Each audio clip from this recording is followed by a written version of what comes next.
Hi Chitku పిల్లలు, welcome to చిట్టి కథలు. నేను మీ చిట్టి. ఈరోజు మనం వినబోయే కథ ఏంటంటే, అనగనగా ఒక ఊరు. ఆ ఊర్లో ఒక చిట్టి చెరువు, అందులో రకరకాల ఫిషెస్ ఉండేవి. ఆ చెరువు దగ్గరికి రోజు ఒక కొంగ వచ్చి వాటర్ తాగేసి వెళ్ళేది. ఆ వాటర్ తాగటానికి అక్కడున్న కాసేపు ఆ కొంగ కళ్ళన్నీ అక్కడున్న ఫిష్ల మీదే ఉండేవి. ఎంత బాగున్నాయి ఈ ఫిషెస్, ఏదో రోజు వీటిని తినేస్తే ఎంత యమ్మీగా ఉంటుంది కదా అని ఆలోచిస్తూ ఉండేది ఆ కొంగ ఫిష్ని చూసిన ప్రతిసారి. ఒకరోజు ఆ కొంగ ఒక ప్లాన్ వేసి ఆ ఫిషెస్ దగ్గరికి వెళ్ళింది. ఆ కొంగ అక్కడ దిగులుగా నుంచొని ఆ చెరువుని అదే పనిగా చూస్తూ ఉంది. అక్కడున్న ఫిషెస్ అన్నీ, ఏంటి కొంగ అలా చూస్తుంది అని ఆ కొంగ దగ్గరికి వెళ్ళి, ఏంటి ఎందుకు అలా చూస్తూ ఉన్నావు వాటర్ని అని అడిగాయి. దానికి ఆ కొంగ, మీరెంత హాయిగా ఎంత నవ్వుతూ ఆడుకుంటున్నారు ఈ చెరువులో, కానీ విషయం తెలిస్తే ఎంత బాధపడతారో అని నేను ఆలోచిస్తున్నాను అని చెప్పింది ఆ కొంగ. దానికి కొంచెం కంగారు పడిన ఆ ఫిషెస్, ఏమైంది ఎందుకు అని క్వశ్చన్స్ వేశాయి. అప్పుడు ఆ కొంగ, ఇంకొన్ని రోజుల్లో ఈ చెరువు ఎండిపోబోతోంది, ఎండలు చాలా గట్టిగా ఉన్నాయంట, అప్పుడు మీ పరిస్థితి ఏంటో అని తలుచుకుంటేనే నాకు బాధగా ఉంది అని చెప్పింది ఆ కొంగ. కొంగ మాటలు నమ్మిన ఆ ఫిషెస్ అన్నీ బాధగా మొహం పెట్టాయి. అయినా కంగారు పడాల్సిన అవసరం లేదు, నాకు ఇప్పుడే గుర్తొచ్చింది, నేను ఇందాక ఎగురుతూ వస్తున్నానా, ఆ పక్కన అడవిలో ఒక మంచి పెద్ద చెరువు ఉంది అని చెప్పింది ఆ కొంగ. అది విన్న ఫిషెస్, అవునా నిజంగానా, కానీ మేమందరం అక్కడికి ఎలా వెళ్ళేది అని వాటిలో అవి మాట్లాడుకుంటూ ఉండగా, ఆ ఉన్న ఫిషెస్లో ఒక ఫిష్ వచ్చి, నిజంగానే ఇదంతా చెప్తున్నావా మాకు అని అడిగింది. దానికి ఆ కొంగ, అవును నిజమే, నీ మంచి కోసమే నేను ఆలోచిస్తున్నాను అని ఆ కొంగ చెప్పగానే, సరే అయితే నేనే వస్తాను నీతో, తీసుకెళ్ళి ఆ చెరువు ఎక్కడుందో చూపించు, నేను తిరిగి వస్తే అప్పుడు మా వాళ్ళని కూడా తీసుకొని వెళ్దావు గాని అని ఆ ఫిష్ అనగానే, కొంగ ఆ ఫిష్ని తన బీక్ మధ్యలో పెట్టుకొని అడవి మధ్యలో ఉన్న చెరువుకి తీసుకెళ్ళింది. ఆ చెరువుని చూసిన ఫిష్ చాలా హ్యాపీగా ఫీల్ అయింది.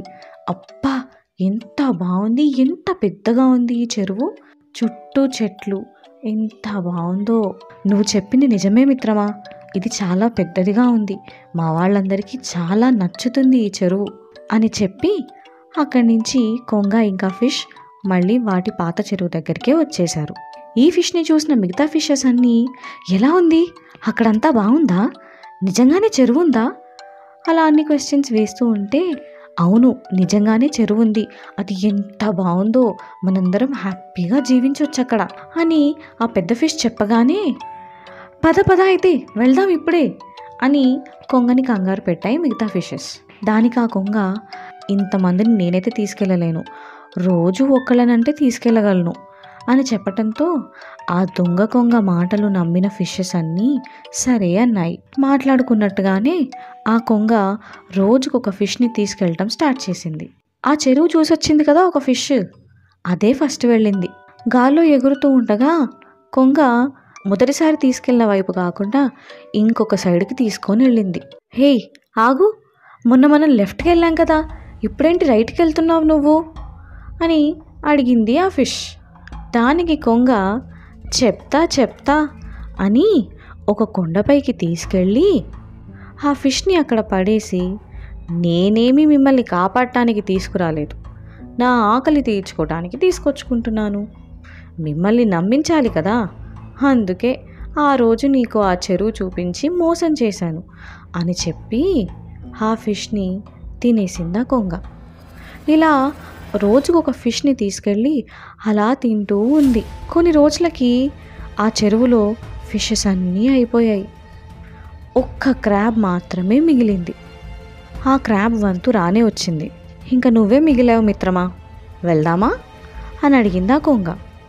కొంగ మాటలు నమ్మిన ఆ క్రాబ్ కూడా, సరే వెళ్దాం, నాకు నా ఫ్రెండ్స్తో ఆడుకోవాలని ఉంటుంది కదా అని చెప్పి కొంగ దగ్గరికి వచ్చింది.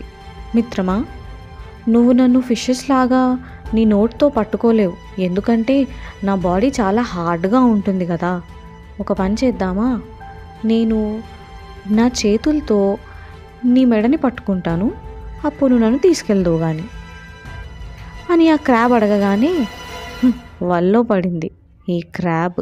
అని అలాగే మిత్రమా, నువ్వు నన్ను పట్టుకో, నేను తీసుకెళ్తాను అని కొంగ క్రాబ్ని తీసుకొని ఎగురుతూ వెళ్ళింది. దారిలో వెళ్తూ ఉండగా క్రాబ్కి ఏదో అనుమానంగా అనిపించింది. కిందకేసి చూస్తే అక్కడన్నీ ఫిష్ బోన్స్ అన్నీ పడి ఉన్నాయి. ఏదో తేడాగా ఉంది అని గమనించిన క్రాబ్ కొంగని, ఏంటి ఇక్కడ ఎవరూ లేరు అని అడగగా, పిచ్చిదానా, ఎవరెందుకుంటారు, అందరినీ నేను భుజించేసిన తర్వాత అంటూ గట్టిగా నవ్వింది ఆ కొంగ. దానికి ఆ క్రాబ్ కొంచెం భయపడినా మెల్లిగా సర్దుకొని, ఇప్పుడు నన్ను ఇక్కడ దింపకపోయావనుకో నీ మెడ నా చేతిలో ఉంది, గట్టిగా నొక్కేస్తానేమనుకుంటున్నావో అని బెదిరించగానే భయపడిపోయింది ఆ కొంగ. క్రాబ్ని దింపడానికి కిందకి వస్తూ ఉండగా ఆ క్రాబ్ కొంగ మెడని కసుక్కున విరిచేసింది. ఇది నా ఫ్రెండ్స్ అందరినీ నువ్వు చంపి తినేసినందుకు నీకు శిక్ష పడాల్సిందే అని చెప్పి అక్కడి నుంచి వెళ్ళిపోయింది ఆ క్రాబ్.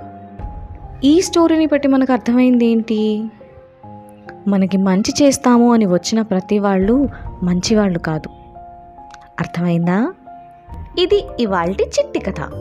మరో మంచి కథతో మళ్ళీ కలుద్దాం.